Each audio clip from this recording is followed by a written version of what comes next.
Jodhpur park আপনারা জানেন বহু পুরাতন একটি ঐতিহ্যশালী পুজো, এবং আমি যেটা 95 পল্লীতে বলছিলাম, প্রতি বছরই তারা নতুন কিছু থিম দেওয়ার চেষ্টা করেন,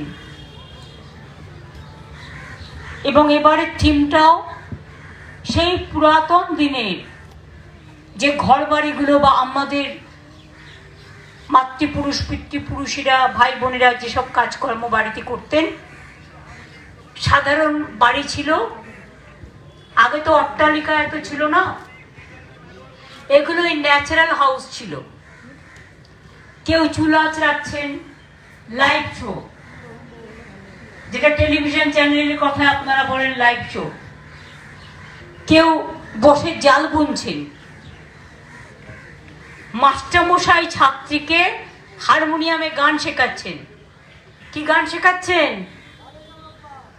সারে গামা পা ধা নি সা। ছাত্রী শিখেছে গানটা? কতটুকু শিখেছে? সারে গামা পা, রে গামা পা ধা, গামা পা ধা নি, মাপা ধা নি সা, পুরো তুলিয়ে দিন।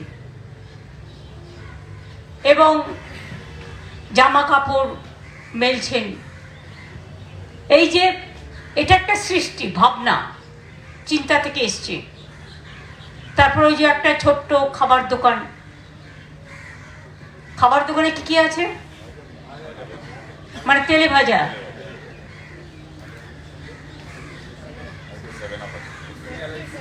মানে নতুন আর পুরাতনকে মিলিয়ে দিয়েছেন। অরূপকে আমি একটা গান লিখে দিয়েছি, ওদেরও তো ওইটাই।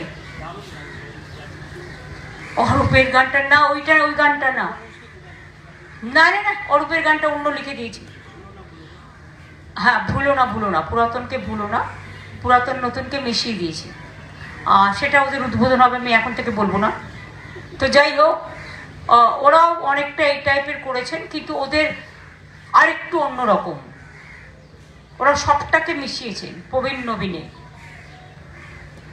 কলের গান টান থেকে কিছু করেছে, আমি আর বলবো না বাবা, বললে বলবে আমাকে আমার থিম বলে দিয়েছে।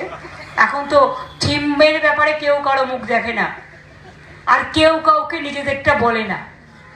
এটা একদিকে ভালো, 3 মাস ধরে লুকিয়ে কাজ করবে, 3 মাস ধরে পাহারা দেবে, কেউ যাতে জানতে না পারে। এটা একটা কম্পিটিশন। এটা কিন্তু শুধু ঠাকুর পুজোর কম্পিটিশন না, এটা একটা সৃষ্টির কম্পিটিশন। আর এই কাজগুলো অনেক গরিব মানুষও করেন। শিল্পী যেমন কাজ করেন, শিল্পী সত্তা বিকশিত করবার জন্য অনেক গরিব মানুষকে কাজে লাগানো হয়, একটা ইনকাম জেনারেশন হয়, এমপ্লয়মেন্ট অপরচুনিটি বাড়ে।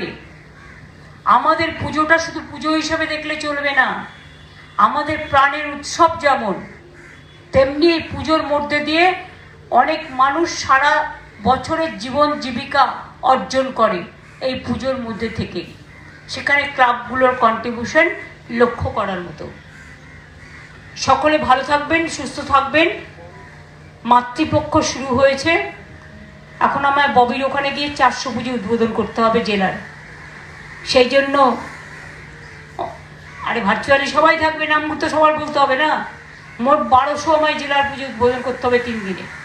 সুতরাং এসব আমায় করতে হবে। আজ আবার 9টায় গ্রহণ লাগছে, সূর্যগ্রহণ। নিয়মকানুন তো আমাদের একটু মানতে টানতে হয়। 9টা 13-তে লাগবে সূর্যগ্রহণ, আর রাত্রি 3:17 ছাড়বে। রাতে যারা ঘুমন কোনো অসুবিধা নেই, কিন্তু যারা 10টা 11টা 12টায় খায় তাদের পক্ষে খুব মুশকিল হয়ে যায়। যাই হোক, সব কিছু ভালোভাবে হয়ে যাক। আমরা চাই শান্তি, স্বস্তি, শক্তি, ভক্তি। মা সবাইকে সংকট থেকে মুক্তি দিন। ভালো থাকুন। আপনাদের পুজো খুব ভালো হয়েছে, আশা করি আবার দেখা হবে। কোথায় আমি বলছি না, ওটা উচ্চ। Thank you so much.